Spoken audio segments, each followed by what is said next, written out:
Most people had never seen anything like Ambassador Vrelketh before.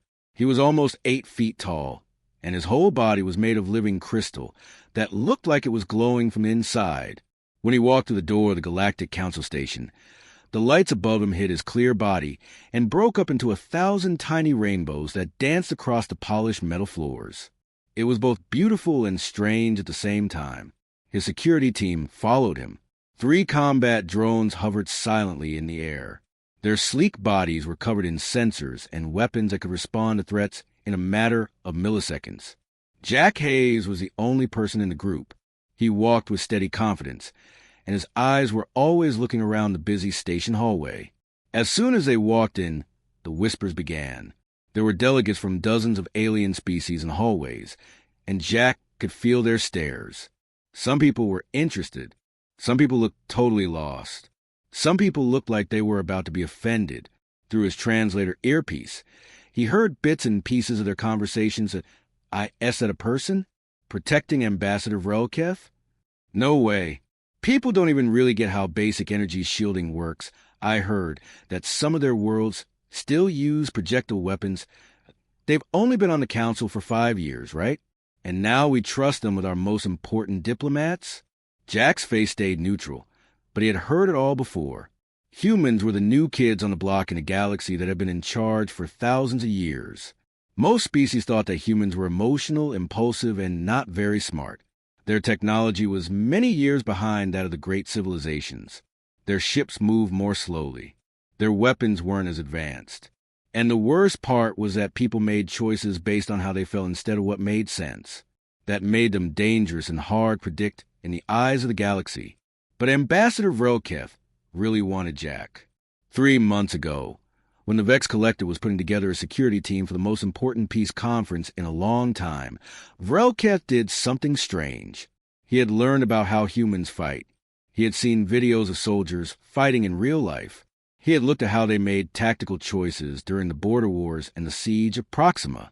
He was surprised by what he found. Humans didn't use the same combat algorithms that all other species did.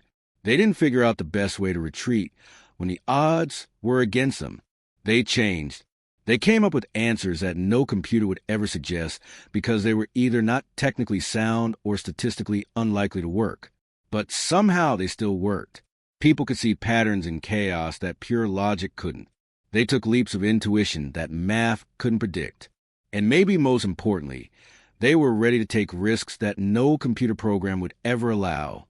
So Vrelketh asked Jack Hayes, a former Marine who had been in 3 combat zones and was known for keeping people alive when they shouldn't have been. Vrelketh's translator device started to hum as they walked further into the station. His voice sounded like glass wind chimes. Jack Hayes, stay close. The Kryn group will be here in less than an hour. Tensions will be higher. The Kryn, Jack had been told about them. A warrior race that had been fighting the coalition for 30 years. The goal of this peace conference was to end the fighting, but there were groups on both sides that wanted it to keep going. That meant that there were people here who might try to stop the conference from happening. Jack's hand automatically moved to rest next to his plasma gun. It wasn't the most high-tech weapon on the station, not by a long shot, but it worked. Jack had always liked things that worked over things that looked nice, that he said, "Understood, Ambassador. I'll help you." For a moment, the phrase seemed to confuse Vrelketh. As he thought about it, his clear head tilted a little. Jack was walking next to him, not behind him, so the statement didn't make any sense. But Vrelketh had worked with humans long enough to know that they didn't always say what they meant. There were a lot of weird phrases in their language that meant more than the words themselves. "I've got your back" meant, "I will keep you safe." Vrelketh had learned to like these strange things that humans said, even though they didn't make sense. They went into the main diplomatic area of the station, where the different delegations had set up their temporary embassies. The hallway was wide and tall, so that all kinds of creatures could fit in it. Some delegates were so small that they barely reached Jack's knee. Some were huge and needed special reinforced floors to hold them up. Jack saw that a lot of them stopped to watch the Vex delegation go by. In galactic politics, Ambassador Vrelketh was a well-known figure. He had worked out 17 major treaties in his career, and was known for being completely fair and logical. The Vex species thought they were smart. They didn't let their feelings get in the way of their decisions. They only made choices based on facts and the odds of something happening. That was another reason why everyone thought it was so strange to see a Vex with a human bodyguard. Humans were not logical at all. They were messy and emotional, and often made choices that didn't make any sense at all. Jack couldn't shake the feeling that more than just curious diplomats were watching them as they walked.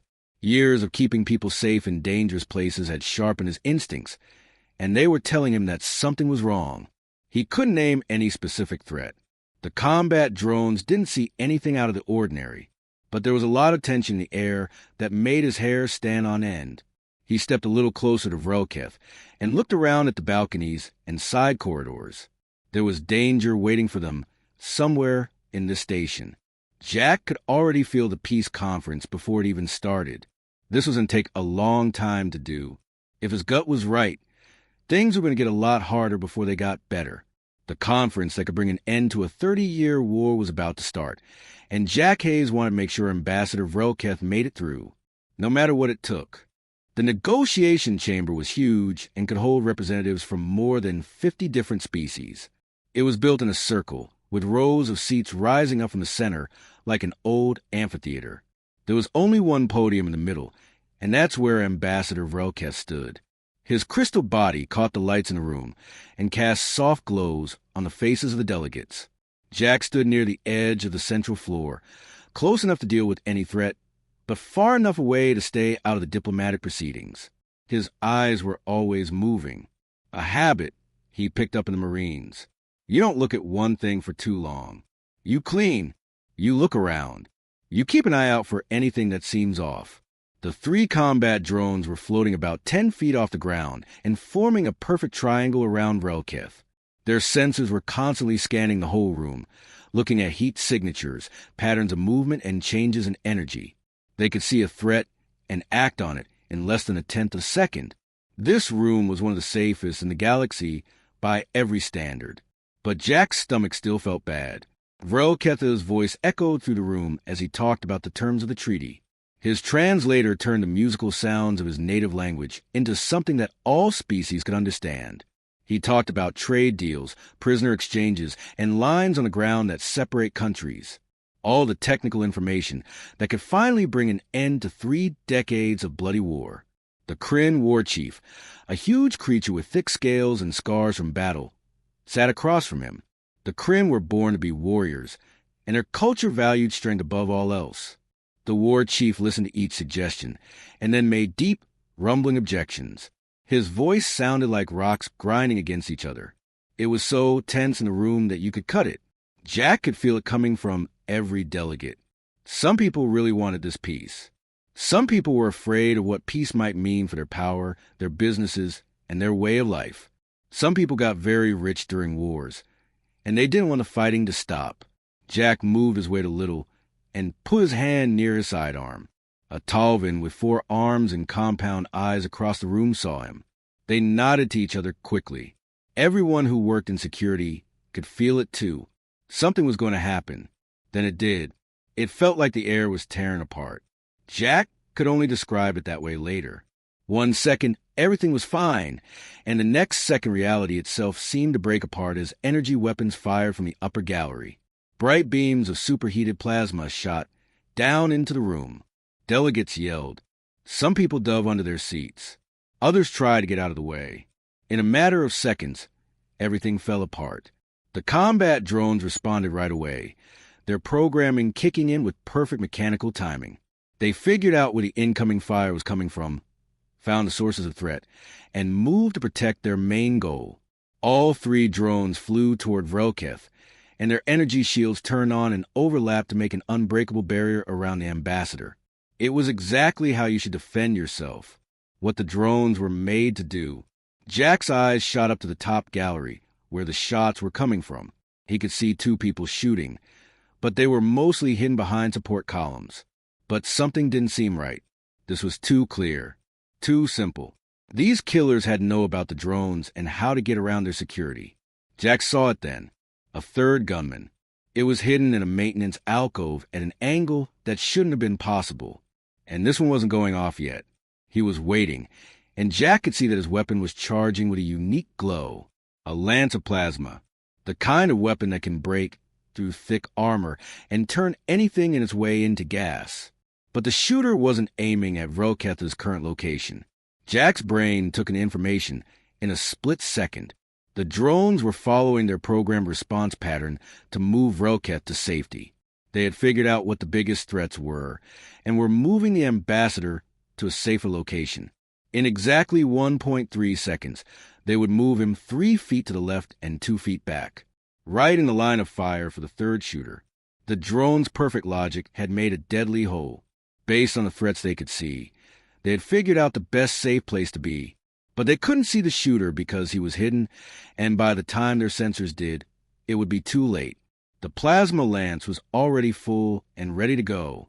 Jack didn't stop to think about the numbers, did not figure out how likely he was to live, did not compare the worth of one person's life to the political importance of one ambassador. He just moved. His legs pushed hard against the smooth floor.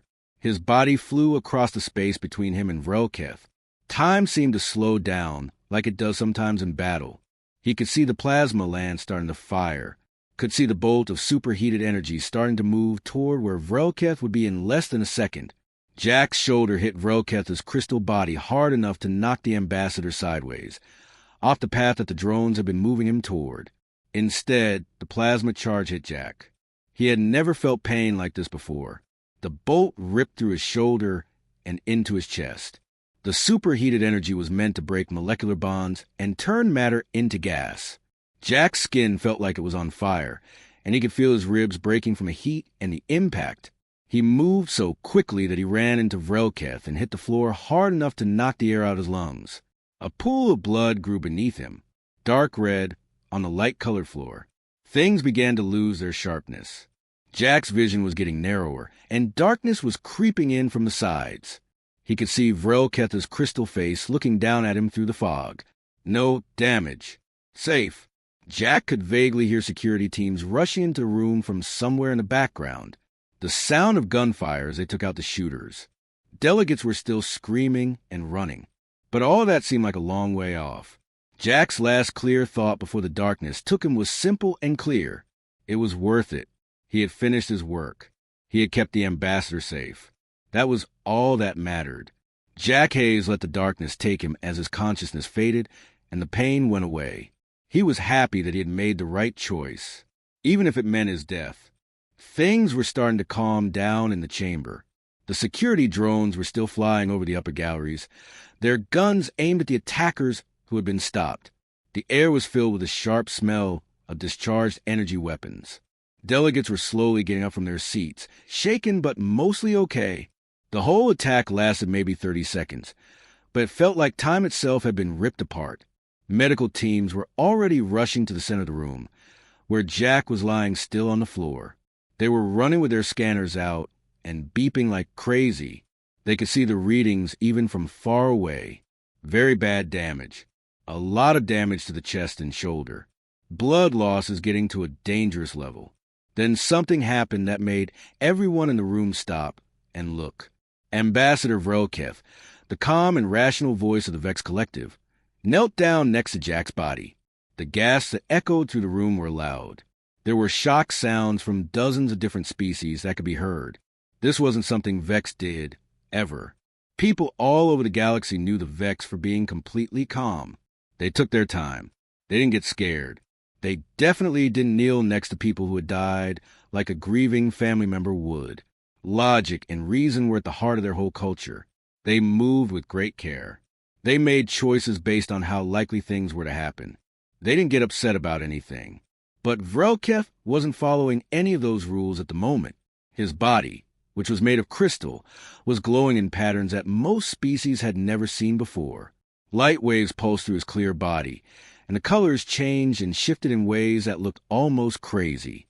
His hands, which were like fragile crystals that could break if they were pushed too hard, reached down and pressed right against Jack's wounds. Another wave of shocked whispers spread through the delegates who were watching. The Vex didn't touch other species. It wasn't just a matter of culture. It was necessary for biological reasons. Their bodies were made up of complex crystalline lattices, which were delicate structures that could be broken by pressure or impact.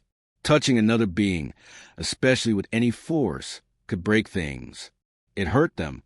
Vrelketha's hands were pushing against Jack's chest, where the plasma charge had hit and burned and torn the skin. He didn't seem to care about putting himself in danger. No, no, no. The translator device for Vrelketh said the words, but they didn't sound right. The usual measured, musical sound were no longer there. These words came out broken and almost hopeless. And there was something else with them. Chemical signals. The Vex talked to each other by letting certain chemicals out into the air. Most of the time, these were neutral signals that gave information. Updates on your status. Thanks. Easy transfer of data. But what Vrelketh was letting go of now was something completely different. The sensors in the room's atmosphere picked them up right away. The readings showed up on screens and data pads all over the room, and more than one delegate looked at them in shock. Fear, sadness, worried to the point of desperation. Feelings. The Vex didn't feel anything. That's what all the books said. The Vex said that themselves. They had preferences and figured out the best outcomes. But they didn't have feelings. Not like other kinds did. They were above such foolish answers. Except for the fact that Vrelketh was sending out pure, undeniable emotional pain right now, and every sense of the room was picking it up. Jack Hayes, you'll not stop working, Vrelketh said. His voice did something that Vex voices never do. It was moving back and forth, putting in a lot of effort, breaking. No, you won't. I don't want it to happen. The crystalline being moved closer to human, his glowing hands still pressed against wounds that were too serious. Jack's breath was short and not steady. He had lost so much blood that his face had turned pale. The red pool on the floor was getting bigger. The medical team from Earth came quickly and professionally, bringing their tools with them. They had a stasis pod on a stretcher that was floating in the air. This kind of pod slows down biological processes so that critical patients can get more time. Dr. Rita Chun, the team leader, had seen a lot of combat injuries in her job. She knew right away that Jack was in trouble. She knelt next to Vrelketh and said, "Ambassador, we need to put him in stasis right away. Please move back so we can get to work." Vrelketh, on the other hand, didn't move. He kept his hands on Jack's chest, and now his other hand had found Jack's hand, wrapping around Jack's human fingers. Vrelketh said quietly, "He saved my life. He put himself between me and termination without thinking about it or hesitating. This was a completely illogical move, not at all useful, and I can't let him stop because of it." Dr. Chun had worked with a lot of different alien species, but she'd never heard a Vex talk like this before. She still had work to do. "Then help us save him," she said firmly. "Let's get him stable." Vrelketh didn't say anything for a long time. Then, slowly, he started to pull his hands away. Everyone could see the damage as he did it. His crystalline fingers had hairline cracks in them that glowed with a faint blue light. The Vex blood, which is blue, was leaking out of those cracks. He hurt himself to help Jack. Hurt himself on purpose. The medical team moved quickly, picking up Jack's limp body and carefully putting it in the stasis pod. As soon as he got inside, the pod started to hum softly. The inside was lit up with pale blue light, and Jack's vital signs started to stabilize as his body slowed down to buy time. Vrelketh stood up and reached out as they were getting ready to move him out of the room. Through the clear surface of the pod, his broken, bleeding hand found Jack's one more time. Vrelketh told the medical team, "I will not leave him. Where Jack Hayes goes, I go." Dr. Chen seemed like she wanted to argue, but the way the ambassador spoke made her stop. This wasn't a request. It wasn't even a request. It was a statement of fact. "Okay," she said in a low voice. "You can come with us." Everyone in the Galactic Council chamber watched in stunned silence as they walked toward the door. What they had just seen would be talked about for years, maybe even centuries. A Vex feeling real emotion, breaking every rule that their kind held dear, bleeding from wounds they gave themselves while trying to comfort a dying person. There were two different colors of blood on the floor where Jack had fallen, blue and red. People and Vex. The physical proof of a bond that shouldn't have existed based on what the galaxy thought it knew about how different species interacted. It was all because one person made a choice that didn't make sense, and one Vex acted in a way that he shouldn't have. The rules had been broken. The rules had been broken. And the galaxy would never see things the same way again. The first thing Jack felt was pain. He felt a dull, throbbing pain all over his chest, as if someone put a hot piece of metal on his skin. Then came awareness. The quiet hum of medical equipment. The clean smell of a hospital bay. The bandages around his torso put gentle pressure on him. His eyes slowly opened as they got used to the dim light in the recovery room. The ceiling above him was smooth white metal with soft glowing panels that gave off just the right amount of light. He tried to move, but he quickly wished he hadn't. Every muscle in his upper body screamed in pain. "Easy there," he said to himself as he lay back on the pillow. "You're awake now." Jack carefully turned his head to the left to see where the voice was coming from. Ambassador Vrelketh stood next to the medical bed. His tall, crystal-like body caught the light and spread it around the walls in soft patterns. But there was something different. Jack's eyes got clearer, and he could see thin lines going through the ambassador's arms and hands. Hairline cracks that glowed with a faint blue light, like veins of glowing crystal. "Ambassador," Jack croaked, his throat dry and scratchy. "Are you okay?" It was a question that people would ask. That's so typical. The man who almost died asking if someone else was okay. Jack had learned that Vrelketh's lights pulsed in a way that looked like a Vex's thoughtful pause. He said, "I am functional," and the way his translator spoke was different, not as formal, almost kind. "You had a 94% chance of dying when you got to the hospital." Jack managed to smile a little. "But I didn't die." "That's good. The medical staff said you shouldn't have made it through the trip to this facility. Your injuries were very bad." Vrelketh moved a little closer to the bed, and the glowing cracks in his hands became clearer. "They told me you kept fighting. Your body wouldn't stop working, even when you were unconscious," Jack said, stubborn, with a small laugh that turned into a wince. "My drill sergeant used to tell me I was too stubborn to know when to give up." For a moment, Vrelketh was quiet. Then he asked a question that had been on his mind for 3 days. "Jack Hayes, why did you do it?" Jack looked up at the clear face, not sure what to think. "Do what?"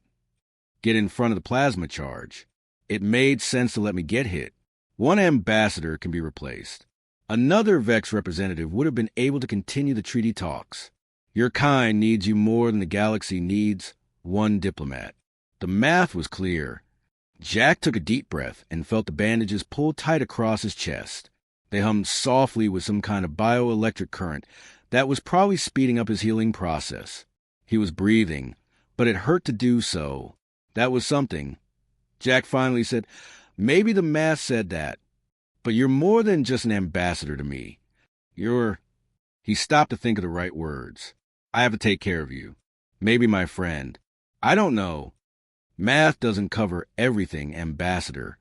The lights inside Vrelketh's body changed to shapes that Jack had never seen before.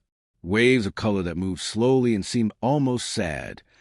"I have been censured by the Vex High Communion," Vrelketh said in a low voice. "I broke the rules by showing my emotions in the chamber.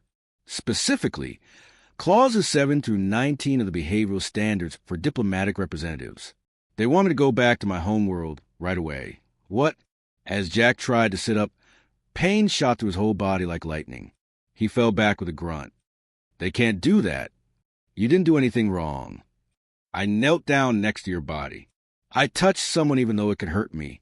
I let out chemical signals that made me feel better. I spoke in ways that weren't normal." Vrelketh read each violation off a list, like reading from a report. "Most importantly, I didn't put mission goals ahead of my feelings for someone. People think these actions show that someone has bad judgment." Jack felt anger growing in his chest, fighting the pain. "That's crazy. You were being a good person." "A good person? Whatever." Vrelketh said, "The Vex do not use these standards to judge worth. We use logic to measure, by being efficient, by following established rules." "So what happens next?" Jack asked, not wanting to hear the answer. The lights on Vroketh got brighter. I have turned down their order. Jack blinked his eyes. What did you say? I said no. I said my answer this morning. There was something in the ambassador's tone that sounded like pride. I said that your illogical sacrifice showed a big flaw in Vex philosophy. Logic is not complete without compassion. It's empty. It doesn't take into account variables that are real but can't be measured. Jack looked at him and didn't say anything. Vroketh went on. The treaty was signed this morning. The Coalition and the Kryn Empire both agreed to the terms. The war is over. That's amazing. Jack said, your action and my reaction somehow showed both sides that peace needs more than just numbers. The Kryn war chief said he saw honor that day. Honor that is real, not the honor that comes from combat stats. The delegates from the Coalition said they saw proof that different species could really care about each other even when they weren't in political alliances. Vroketh moved in closer, and Jack could now see that the cracks in his crystal hands went deeper than he had first thought. The ambassador hurt himself badly in the minutes after the attack. The Vroketh also said that the investigation was over. Extremists from both sides planned the assassination attempt. Military contractors who make money off of war. Political groups that get stronger during war. They secretly worked together to make sure the fighting would go on. Of course they did, Jack said angrily. Someone is always making money off of other people's deaths. The conspiracy fell apart quickly after the galaxies saw the video of what happened. One person making an illogical choice to save another person. One Vex reacting with feelings we say we don't have. The extremists couldn't keep saying that our species are too different and incompatible for peace anymore. Jack looked down at his bandaged chest and the medical readouts on the screens next to his bed, which showed that his vital signs were slowly getting better. I didn't do it to make a point about politics. I couldn't let you get shot. I know, Vroketh said in a low voice. That is exactly why it was important. It wasn't planned. It wasn't planned. There was just one person who wouldn't let the other get hurt. And somehow, that truth hit home more strongly than any carefully thought-out diplomatic argument. Jack was quiet for a while. He then asked, what will happen with the Vex High Communion? Are they still to try to get you back? They are changing their minds. Some younger members have started to wonder if our complete reliance on logic has made us miss important parts of life. It seems that I'm not the only Vex who has felt what you call emotions. I am just the first person to do it in public. Jack knew that the way Vroketh's lights pulsed meant that he was happy. Maybe even joy. Jack Hayes, the galaxy is changing. And maybe things are getting better. You taught us something important. What is that? That sometimes the choice that makes the least sense is the best one. It had been 6 months since the attack. 6 months of healing, physical therapy, and watching the galaxy change in ways that no one thought it would. Jack was once again outside the council chambers, but this time things felt different. When the station's climate control got too cold, his shoulder still hurt. The doctors had done an amazing job of fixing him up. They used a mix of human medicine and alien technology that had saved his life, but some damage couldn't be fixed completely. The plasma charge had burned deep, and even though the tissue had healed, the nerve damage caused phantom pains that would probably never go away completely. Jack didn't care. He thought about Vroketh being alive and unharmed every time his shoulder hurt. That was worth it. Ambassador Vroketh stood next to him, tall and calm, with his crystal body reflecting the lights in the hallway as always. You could still see the thin glowing lines running through his hands and fingers if you looked closely. The breaks had healed as much as they were going to, but they had left permanent marks, just like Jack's shoulder. Proof of the time when a Vex put feelings ahead of rules. Are you ready for this? Vroketh asked, and the translator made his voice sound musical. Jack nodded. Ready as I'll ever be. What about you? I have had to deal with war councils and treaty talks with empires that were not friendly.